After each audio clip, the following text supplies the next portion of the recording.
How great is our God tour, because we are here tonight worshiping a God that is far beyond anything we could ever dream of or imagine. We are here tonight to worship a huge, massive God of grace and glory. If there's anything that could happen tonight, our heart is that we will leave tonight with at least a couple of things having happened to us. One being that our view of God will be completely blown up all over again, and that the view that we have of God will be expanded in this place tonight, and that we will leave here with the confidence that He is able to hold on to us and hold us together no matter what circumstances come our way in this lifetime. And tonight we just want to begin with the bigness of God, the grandeur of God all over again. We're going to do it by looking at 4 stars. Can you handle 4 stars tonight? The first one's easy because there's just one star in our solar system, and that star is called the sun. Thank you very much. Yes, it's our own star. It's there's an image of it for you, by the way. It's a little more fierce than we often think. It's 10,000 degrees Fahrenheit on the surface, but what I want you to see about it is how big it is. It's 93 million miles away, so when you're looking up in the sky, it's pretty good pace out there. By the way, light traveling 186,000 miles a second. It's only taken 8 minutes to cover that 93 million mile journey to touch your skin here in Atlanta, Georgia. But what I want you to see is the size of it. It's like 1,000,000 times the size of the earth, and that matters to us tonight when you hear what the psalmist said. Listen to his words. By the word of the Lord, this is Psalm 33, the heavens were made. In other words, God didn't lift a finger when He made the universe. By the word of the Lord, the heavens were made. But He goes on to say, their starry hosts by the breath of His mouth.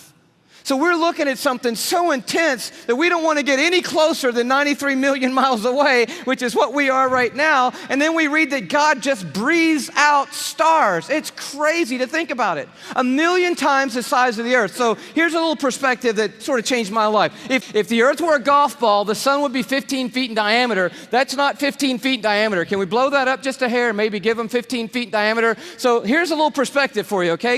Is this working for anybody? Here we are on the earth, and that's the sun. It's so big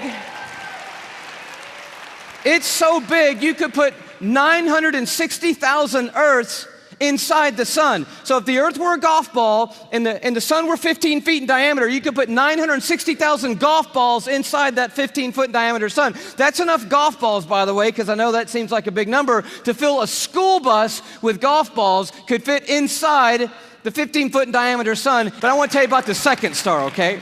Draw it in a little closer with the Hubble Space Telescope, and you can start to get a little bit of the feeling of its intensity. But this is the crazy thing about Betelgeuse. Are you ready for this? Betelgeuse is twice the size. Are you ready? You think I'm going to say twice the size of the sun? Oh no, it's twice the size of the Earth's orbit around the sun, Betelgeuse is. It's crazy. If the Earth were a golf ball, Betelgeuse would be the height of 6 Empire State Buildings on top of each other. Now, come on, have you seen the Empire State Building? I mean, maybe what you're going to need to do is gather the family, get a golf ball, get some plane tickets, and fly up to New York. When I heard that as a teenager, that stumped me right there. Because most of my praying had been advising God, correcting God, suggesting things to God, drawing diagrams for God, reviewing things with God, counseling God. The third star, can you go a little bit bigger with me? The third star is called Musifi. Now, if the earth were a golf ball,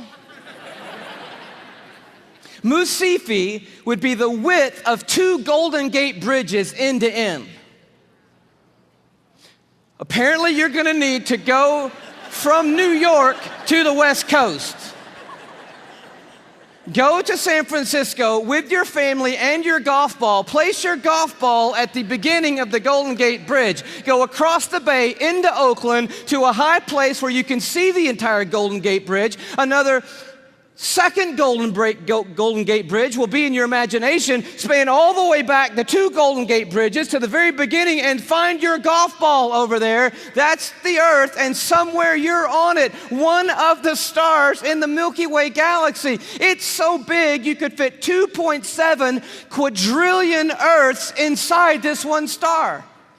Now, quadrillion we have not talked about, and I need to explain this just briefly. A million seconds ago, 12 days ago. Isn't that cool? See, that saves you doing that on your little calculator at home, which I dare you to try to do when you get home tonight. But a billion seconds ago, you're thinking, oh my goodness, if it's 12 days ago, I'm going all the way back to like September with you, Louis. This must be crazy, right? How about May 1975 is a billion seconds ago? You're like, whoa, that's a little bit bigger than a million. Oh yeah. A trillion seconds ago, you're like, I'm on. The 1800s. No. Christopher Columbus? No. 29,700 BC is a trillion seconds ago. A quadrillion seconds ago. 30,800,000 years ago is a quadrillion seconds ago. We're talking about a really large number, and Musifi is so big, you could put 2.7 quadrillion Earths inside this one star. But it is not even the biggest star we have found. I love science, and science has just brought us the largest star they found. It's called, are you ready for this? Canis Majoris. Now, I'm no linguist, but that's a cool name for the biggest star we've found so far. I think that means the big dog star, and that's exactly what it is. I bring it to you as a little bitty purple, glow just to the right of center there. But Canis Majoris, oh wow. If the Earth were a golf ball, Canis Majoris would be the height of Mount Everest.